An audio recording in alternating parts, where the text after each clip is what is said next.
the fact that they pay for dental school if you get the HPSP scholarship is a huge one, but the actual experiences that you have and the people that you meet, I would 100% do it again, and I recommend it to everybody. Hello everyone, welcome back to another video podcast. Today's guest is Dr. Spencer Gibbons. He graduated from UOP Dental School and is also an HPSP scholarship recipient for the Navy. So he's currently finishing up his time in the Navy and is then going to head to Oregon to do his orthodontic residency. That's actually how we met. We met at USC at an ortho interview. So happy that USC brought us together. Thank you so much, Spencer, for doing this little interview with me. I hope you guys all enjoy. It was a very interesting conversation. Thanks for having me, Erica. Well, about myself, I was born and raised in New Mexico. So I'm a boy from the desert. And then I spent 4 years undergrad at University of Arizona. From there, I went to University of the Pacific in San Francisco for dental school. And after that, moved to San Diego for a year to do my first year in the Navy.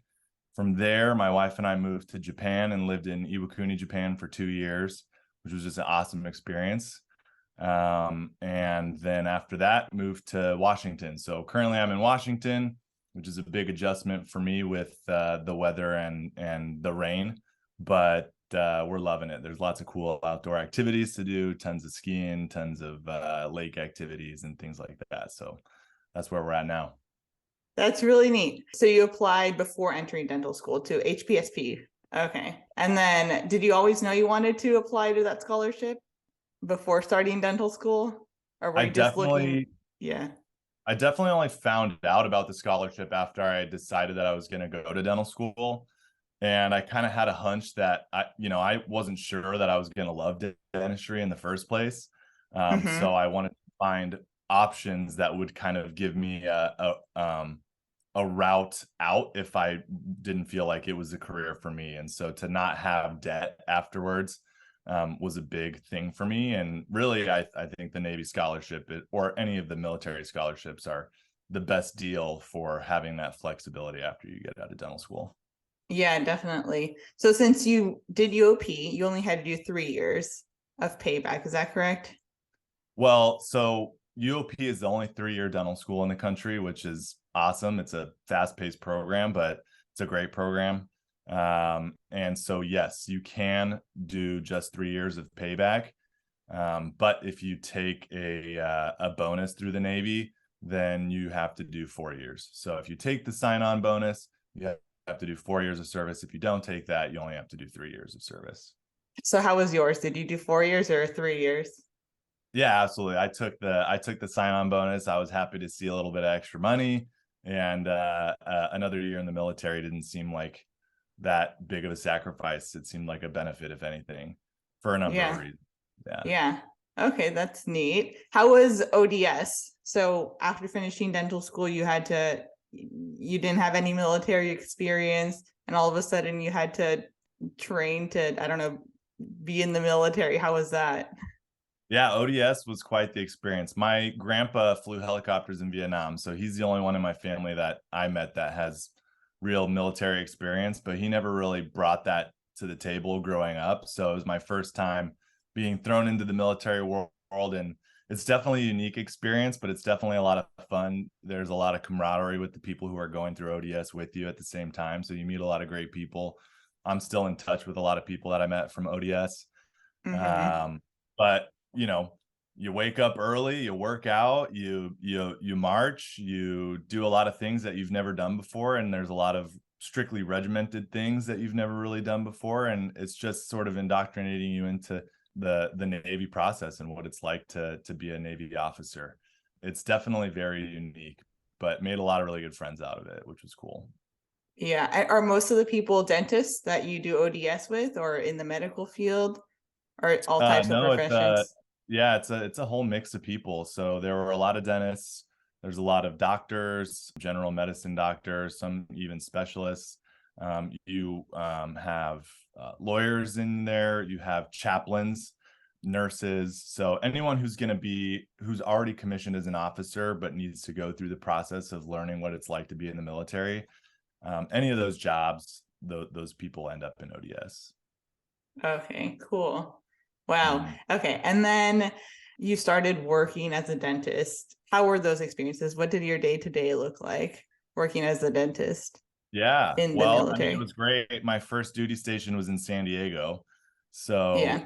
we love San Diego so much. I mean, it's always sunny. There's tons of fun things to do. So first year in the Navy, there's a couple of different things you can do. You can do an AGD, you could do a GPR, or you could do something called a credentialing tour. Mm-hmm. And that's an interesting thing about how that works. If you do AGD or GPR, it's great. You're having the residency experience, but they count that as a neutral year towards your payback. So say you owed 4 years and then you did an AGD or you did a GPR, that first year that you're doing that residency doesn't count. And so you would still owe 4 years after that. So you really be looking at doing 5 years in the Navy Mm-hmm. overall, if your goal was to get out after the minimum amount of time. If you do Yeah. a credentialing tour, it's just that year counts as time in the Navy, and you still get a lot of great experience. So I was working with 3 other dentists. 2 of them actually were from my class, which was kind of funny, you know, just a small world type of thing. We got rotations through oral surgery, we had rotations through endo, and we had lectures with some of the GPRs and AGDs if we wanted to attend any of those things. And you could pretty much get as much experience as you wanted out of it.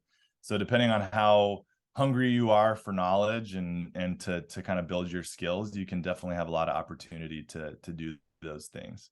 That's cool. So you chose the credentialing tour. It seems like the credentialing tour is a way to go. Yeah, I mean, I think there's a lot of value in all the ways that you could go, but for myself and what my goals were, the credentialing tour made the most sense. Did you have a lot of mentorship when you were working as a dentist your first year out, or did you feel like you're just thrown in and kind of had to figure it out on your own? Like anybody, when you graduate dental school, you know, there'll be varying levels of confidence. And the nice thing was the command that I was at, and most commands that you'll go to as a first year dentist in the Navy, have a lot of mentorship. There's a lot of more senior dentists who have been in the Navy for at least 4 or 5 years that are there who I leaned on a lot while I was there. So anytime I wasn't totally sure about something, whether that was actually a dental thing or how the Navy kind of approaches dentistry, I was able to reach out to them and, you know, have them come over, take a peek at something or help out if I was struggling with something. So, you know, from that respect, yeah, there was a lot of mentorship from other general dentists. And then there's also the nice thing that's really cool about the Navy is a lot of the duty stations that you go to have all the specialties. So Mm-hmm. if you want to refer someone, all you have to do is walk down the hall.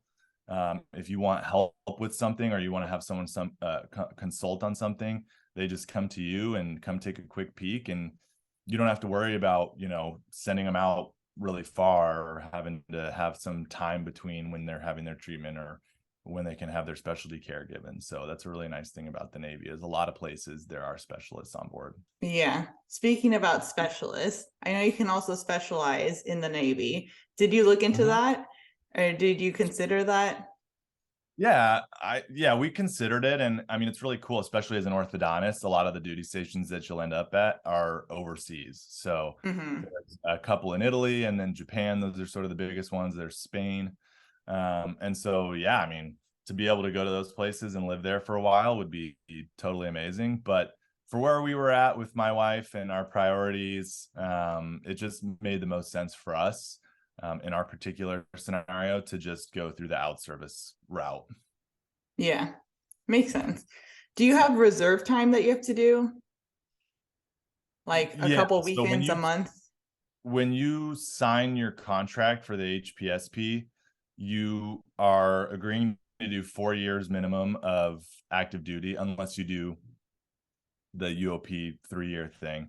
Mm-hmm. But active duty component, and then 4 years of IRR. So it's just the reserves, so to speak, but it's not active reserves. And so essentially, you're out of the Navy at that point, and you don't really think about it. But technically, that's 4 years. You can also opt to do the reserves, the active reserves or the selective reserves. And there's a whole slew of benefits to doing that. But yeah, that's basically you drill 1 weekend a month and Mm-hmm. for 2 weeks a year. And then there's the option to do a type of mobilization where essentially you're filling a role somewhere, and that can be just a matter of weeks. It could be a matter of months. It could even be up to a year or 2 years. So those billets just kind of depend on what the Navy needs, but it's pretty flexible. Okay, that's nice that it's flexible. So you'll be able to do it while you're in school since it's weekends. Yeah, Like. I've been talking to a lot of people who are doing reserves right now as orthodontic residents, and people who are orthodontists who are still in the reserves. And it's definitely the main vibe I've been getting is that it's definitely doable. They all seem to enjoy the benefit of still having some of those active duty perks, because you're kind of considered active duty in some degree, and you are active duty for a couple of weeks a year. Yeah, that means you get all the active duty perks while you're not working in active duty all the time. Which could be nice. Kind of. Yeah. Speaking about more specializing, ortho, when did you get interested in ortho? Was it during dental school, during your time in the Navy? When did that happen? I've had braces twice.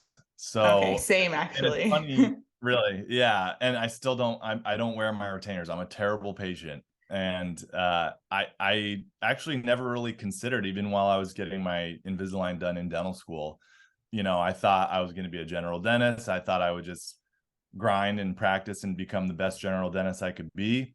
And then when I did my first year out of school, I just found that, everybody kind of deals with it differently, but it just felt taxing to me in a way that I just didn't totally love. And so I started thinking about which specialties might sort of mesh with what my goals are, and sort of how to create the healthiest lifestyle for myself. And in talking to the different specialists there, and practicing in some of them, endo and oral surgery and all those things, ortho definitely felt like it ticked most of the boxes for what I was looking for from my career. So I'll, get the aspect of treatment planning and really having creative, fun cases that I get to work on, but maybe not having to sit over a patient's mouth for 2 hours working on a difficult crown in the back of the mouth, or a 15 dB. I always joke, as soon as I don't have to do another 15 distal buccal, I'll be very happy. So yeah, that time's almost here. Yeah, it's coming up. But yeah, I wasn't always interested in ortho, and then for the last 4 years I've kind of had it in my sights and having to do my active duty commitment, and now I'm super excited to start the next phase of this process. Yeah, that's exciting. I definitely think ortho is the best career choice. So you're going to be going to Oregon in Portland. That's very exciting. Yeah. So when's your move, and do you know where you're going to end up afterwards? If you're going to stay in Oregon, if you're going to just go for ortho residency? And what are your plans for afterwards? Like, do you want to start your own practice, work with a general dentist or a pediatric dentist, or work on your own? Yeah, well, we've only lived in Seattle for a year, but fortunately we don't have to move far to go down to Portland. Yeah.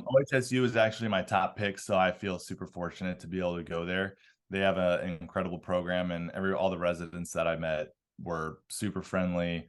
And the program leadership really stood out to me for a number of reasons. So I'm super excited to go down there. As far as after residency goes, we don't know.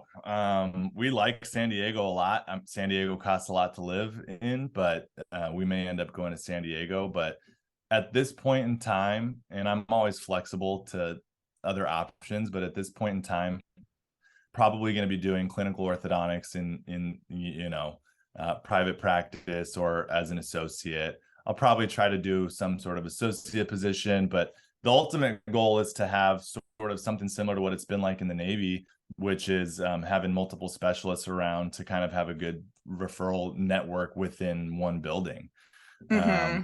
Provide really comprehensive and comprehensive care and good continuity of care. So that's the goal, and who knows where we'll end up for that, but really excited for getting the whole thing rolling. Yeah, San Diego would be really neat. I lived in San Diego for a year and I loved it. And I actually see myself living in San Diego. My husband's from there and his whole family's from there. Okay. So we might actually be there too. Nice. which is funny. I also heard, or I don't know if this is also from the Navy. I have an uncle who is in the Army, that you can do the reserves for longer and then retire within the military. Mhm. Okay, Yeah, you can that's still true get for. they call it the Okay. pension, but you can still get your pension if you are in the military for 20 years. While you're in the reserves, you just have to get a good year. And basically, it's a point system. And if you get enough points, you get a good year. And once you get to 20 good years, you can get access to the military pension. Okay, neat. You Mhm. haven't been deployed anywhere, correct? I did 2 years in Japan. Oh, and So that was through the Navy. Okay. yeah, it wasn't. It's an operational billet, but it's not really like a deployment in the Yeah. Navy. Most people in the Navy consider deployment going on a ship, which dentists can do. So if that's something that excites people, you can definitely go on a ship. Different routes that you can do it. You can go on an aircraft carrier. You can go on basically what's an aircraft carrier, but it ends up carrying a bunch of Marines. You could be, which, you could be involved with something called the Marine Expeditionary Unit, which is on that same ship, but you're not part of the ship's company. You're actually attached to the Marines, which they do a lot of crazy stuff. That's one of the cool things about the military is you just get exposure to things that aren't dentistry on a daily basis. And if you do the MU, which is that Marine Expeditionary Unit, Mm-hmm. you're training, you'll do training where you're strapped in a helicopter and they submerge it in water and you have to learn how to get out of the helicopter. You place IVs while you're flying in the air. You do a lot of medical triage and things that, when you graduate dental school as a civilian dentist, you just go and do civilian dentistry. But with the military, there's a lot of different adventures that you get to experience that have nothing to do with dentistry. So it's really cool. Wow, that's neat. During your 2 years in Japan, you kind of chose Japan, I'm assuming, or did you just get thrown into Japan? You knew you were going? Yeah, that was my goal in dental school. Okay. Even when I got into the military, I knew I wanted to make it over to Japan at some point. So we got really lucky to be stationed in Iwakuni at the Marine Corps Air Station in Iwakuni. Okay. And were you able to bring your family along with no issues? Or I'm not sure if you had a family at that time. How did Yeah, that? I got married to my wife right before we went to Japan. And they have housing on base, and you can actually live off base as well, depending on your rank and certain things and how many houses are available on base. But yeah, you can bring your family. You can have dogs out there. You can have Oh, cats. that's neat. Bring your kids. So it's a really cool experience. Unfortunately, when we were there, COVID hit, so we were kind of limited in the amount of travel that we could do, but we were still able to explore a lot of parts of Japan that you would never explore if you just were able to go to any of the big cities. So we met a lot of really cool people. We saw a lot of places that were kind of off the beaten path, and Mm-hmm. had a lot of great experiences that way.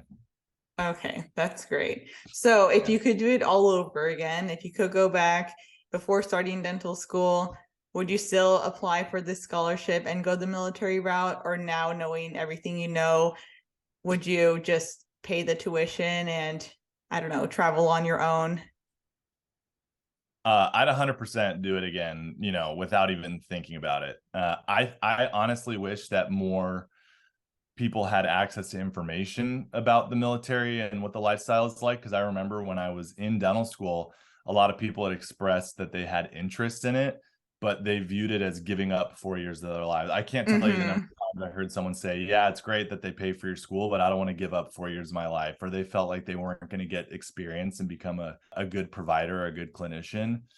And that's just not the case. And if anything, I've had more amazing experiences through the military. I've got to live in San Diego, Japan, and Seattle, and I've had as much access to specialty care and as much access to general dentist mentorship as you could ask for. Even more, a lot of people maybe get pigeonholed after they graduate dental school, and they're just in a private practice by themselves, and it might be harder to get access to that mentorship. So there's a number of reasons why it's an awesome opportunity. Of course, the fact that they pay for dental school if you get the HPSP scholarship is a huge one, but the actual experiences that you have and the people that you meet I would 100% do it again, and I recommend it to everybody.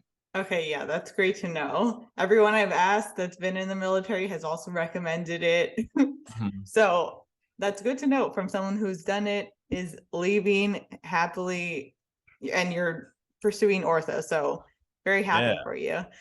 Thank you. So I think those are all the questions I had. Anything else you would like to share that we didn't talk about? Ortho I think is awesome. If you're not sure about general dentistry and you are excited about a different opportunity, go to ortho. I think ortho is definitely the way to go. And I think that the ortho field has a really bright future. Don't be afraid of the fact that a lot of these companies are doing clear aligner things. If anything, it's just going to boost the need for orthodontists in the future. So I think ortho has a really bright and cool future. And then the military, don't be afraid of going into the military. You're going to make a lot of amazing friends. You'll have a lot of amazing experiences, things that a lot of your colleagues will never have done. And you'll have a lot of great life stories from doing that. So do the military scholarship if you can, because it's a great way to leave yourself some flexibility and a way out at the end. If you really just don't like dentistry, you won't be saddled with 10 years worth of loans afterwards. It's just 4 years of really cool experiences, and then you can write your own ticket after that. Yeah, that's great advice. Well, thank you so much for all the great advice and for joining me on this video podcast. Yeah, thanks for having me.